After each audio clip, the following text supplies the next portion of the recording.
the Sheik, Spark I is believe. the Sheik. Who did Spark beat? I think he was responsible for an interesting upset not too long ago. But I can't remember what it was. Yeah, you know what? If you know it and you can tell the other people in the chat, that's how we'll disseminate information. But Yeah.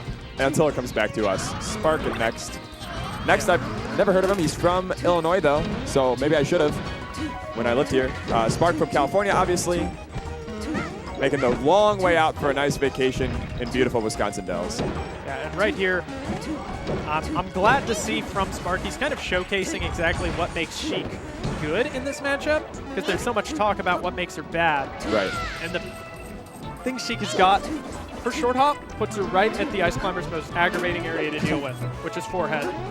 That area, plus she's got the safe spaced forward air on The migraine shields. spot, yeah. Yep. You just keep slapping them right there, and then you focus on your drift away. If you see Sopo try and roll behind you, you back air him, and then you dash towards Nana. He seems to be handling it pretty well, and he's not making the mistake of spending all his time on the platforms. Yeah.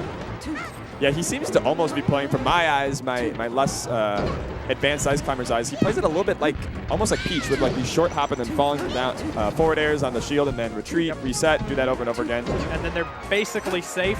They tend to auto-space because of the Ice Climber's slipperiness. And then if you still mess up, your forward air is auto-canceling. Right. So that's another layer that the Ices have to deal with. Yeah. The big trade-off is that risk-reward. You mess up, even Sopo can chain grab you until Nana shows up again, you get your wobble. Yeah. Now it seems like Spark has now moved more towards the platforms as he takes the lead, but I think he kind of knows that he's got Next's number, and so he's kind of just throwing everything he's got. Yeah, man, he is putting on a dominating display right now, showing like why Sheik's moves in neutral are so good against Ices. And if we want to see Next, like bringing this back in game 2, because he 27%. he could win. What we need from Spark is for him to throw himself off the ledge a couple times. Or into Next waiting arms. Yeah, we don't even know if Next is a wobbler. This is our first yet. We don't know. He's a wobbler. He went for it. Yeah. A little off, but that's okay.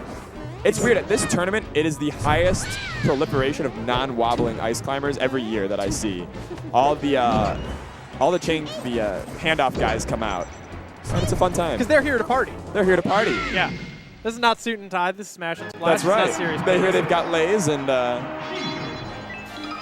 lot of tiki torches. So N3XT, the thing that he's got to get, that he got going on towards the end, he got going on towards the end, was trying to set up a desync wall instead. Because he's trying to challenge with wave dash in. Spark is saying, no, my spacing's too good. I'm not panicking. I'm watching your rolls, but I'm tracking Nana. And he's whittling the shield down. You got to start setting up. We've got the Ices counterpicking a different character against the Sheik. Strange days. This is not common. This is not regulation. Yeah, but I understand. This is a matchup that a lot of Sheik players also do not like, and it's because the neutral in this one is actually very aggravating as long as the puff just holds down. Yep. And even a lot of puffs I see, Michael and now Next, or N3XT, they shield to try to bait in the grab, obviously grab being the rock, paper, scissors counter to shield, and then they crouch by the time the Sheik gets close enough to them, and boom, you're off to the races. And you can kind of thread your way into a crouch by wave dashing because Puff squashes down when she lands. So. Yeah, much like a Thanksgiving dinner. Yeah, and once again, Spark gets that lead off a little bit of aggression, and then he turns it into platform play. Spark, though, yeah, he hasn't seemed to have to vary his game style very much. It's still a lot of low aerials. He has better follow-ups now vertically, and but like, he can kind of stay with that same core mentality. But he's rocking those needles. You're chipping, and remember, against Puff, little things like needles and fox lasers, they do proportionally more damage on account of her weakness. Yeah. It's going to be important that you're rocking needles as Sheik because the Puff is going to be crouching you. She wants to CC or aerials so she doesn't get lifted up in the air. Right.